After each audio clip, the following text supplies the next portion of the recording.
ایک ایسا کرامتی تابوت جسے حاصل کرنے والا دنیا فتح کر سکتا ہے۔ وہ تابوت جس کی تلاش میں یہودیوں نے ہزاروں مقامات کھود ڈالے۔ اس تابوت میں ایسی کیا چیز رکھی ہے؟ ہم آج دنیا کی سب سے کرامتی صندوق تابوت سکینہ کے متعلق جانیں گے۔ یہ شمشاد کی لکڑی کا ایک صندوق تھا جو حضرت آدم علیہ السلام پر نازل ہوا تھا۔ یہ آپ کے آخری زندگی تک آپ کے پاس رہا، پھر بطور میراث ایک کے بعد دیگر آپ کے اولادوں کو ملتا رہا، یہاں تک کہ یہ حضرت یعقوب علیہ السلام کو ملا اور آپ کے بعد آپ کی اولاد بنی اسرائیل کے قبضے میں رہا، اور حضرت موسیٰ علیہ السلام کو بھی مل گیا تو آپ اس میں توریت شریف اور اپنا خاص سامان رکھنے لگے۔ اس مقدس صندوق میں حضرت موسیٰ علیہ السلام کا عصا اور ان کی مقدس جوتیاں، اور ہارون علیہ السلام کا امامہ، حضرت سلیمان علیہ السلام کی انگوٹھی، توریت کی تختیوں کے چند ٹکڑے، کچھ من و سوال، اس کے علاوہ حضرت انبیاء اکرام علیہ السلام کی صورتوں کے حلیے وغیرہ سب سمائے تھے۔ یہ بڑا ہی مقدس اور بابرکت صندوق تھا۔ بنی اسرائیل جب کفار سے جہاد کرتے تھے اور کفار کے لشکروں کی کثرت اور ان کی شوکت دیکھ کر سہم جاتے اور ان کے سینوں میں دل دھڑکنے لگتے تو وہ اس صندوق کو اپنے آگے رکھ لیتے تھے، تو اس صندوق سے ایسی رحمتوں اور برکتوں کا ظہور ہوتا تھا کہ مجاہدین کے دلوں میں سکون و اطمینان کا سماعت پیدا ہو جاتا تھا، اور مجاہدین کے سینوں میں لرزتے ہوئے دل پتھر کی چٹانوں سے بھی زیادہ مضبوط ہو جاتے تھے۔ اور جس قدر صندوق آگے بڑھتا تھا، آسمان سے بشارت عظمیٰ نازل ہوا کرتی تھی اور فتح حاصل ہو جایا کرتی تھی۔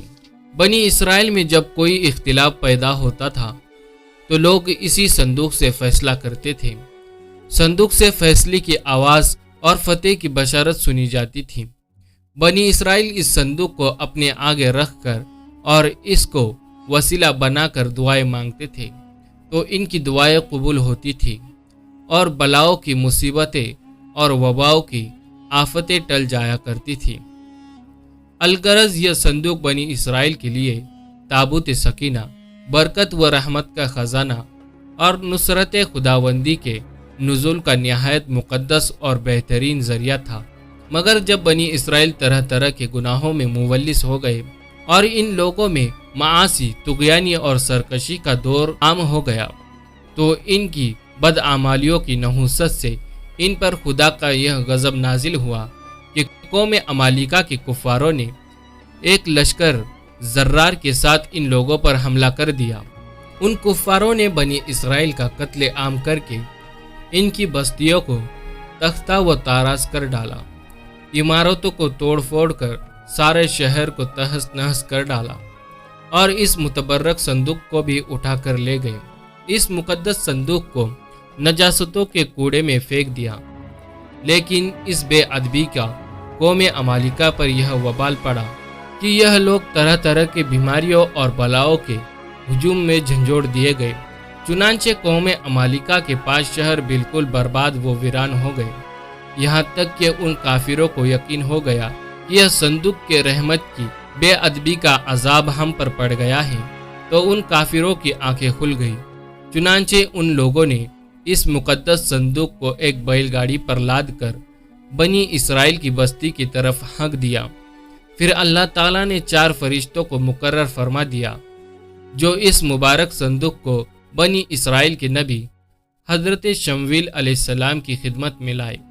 اس طرح پھر بنی اسرائیل کی کھوئی ہوئی نعمتیں دوبارہ ان کو مل گئی، اور یہ صندوق ٹھیک اس وقت حضرت شمویل علیہ السلام کے پاس پہنچا جبکہ حضرت شمویل علیہ السلام نے طالوت کو بادشاہ بنا دیا تھا، اور بنی اسرائیل طالوت کی بادشاہی تسلیم کرنے پر تیار نہیں تھے، اور یہی شرط ٹھہری تھی کہ مقدس صندوق آ جائے تو ہم طالوت کی بادشاہی تسلیم کر لیں گے۔ چنانچہ صندوق آ گیا اور بنی اسرائیل طالوت کی بادشاہی پر رضامند ہو گئے۔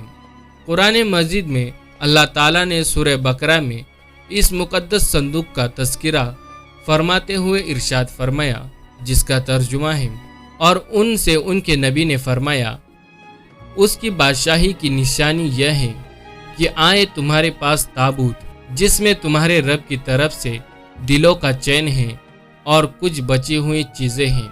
معزز موسیٰ اور معزز ہارون کے ترکی اٹھاتے لائیں گے اسے فرشتے، بے شک اس میں بڑی نشانی ہے تمہارے لیے اگر ایمان رکھتے ہو۔